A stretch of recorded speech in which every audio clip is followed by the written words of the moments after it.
Nigeria witnessed a significant protest tagged Free Nnamdi Kanu, aimed at pressuring the federal government to release Nnamdi Kanu, the detained leader of the indigenous people of Biafra. The protest, organized by various civil rights activists, including Omoyele Sowore, drew large crowds in Abuja and across southeast states. Despite a court order limiting demonstrations to certain areas, protesters attempted to march towards Aso Rock, Nigeria's seat of power, but were met with heavy resistance from security forces. Key roads were blocked and tear gas were used to disperse demonstrators.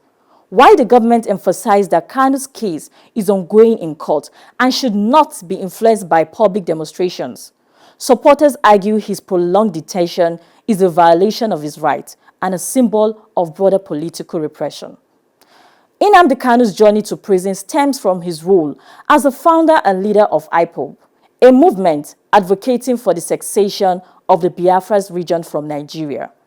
IPOB's demands are rooted in the historical memory of the 1967-1970 Biafra War, when the southeastern region of Nigeria attempted to break away as the Republic of Biafra, leading to a brutal civil war that claimed over 1 million lives. Kanu, through radio broadcasts, social media, and public rallies, has championed Biafran independence since the early 2010s. He was first arrested in 2015 on charges including treasonable felony, but was released on bail in 2017.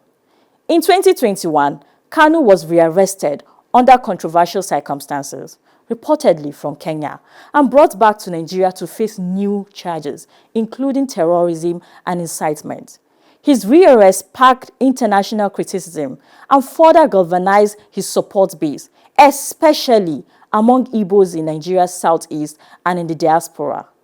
The Biafra movement is not just about political independence.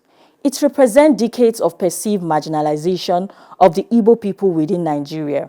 Supporters of Biafra argue that the region has been economically sidelined, politically underrepresented, and unfairly targeted by security forces. IPOB frames its struggle as one of self-determination, invoking international law and human rights. However, the Nigerian government considers IPOB a terrorist organization and sees its activities as a threat to national unity and sovereignty. The Free Nnamdi Kanu protest shows that many Nigerians are deeply divided on how to handle his case and the wider issue of Biafra. Supporters believe Kanu is being held unfairly and the government should listen to their concerns about justice and equal treatment.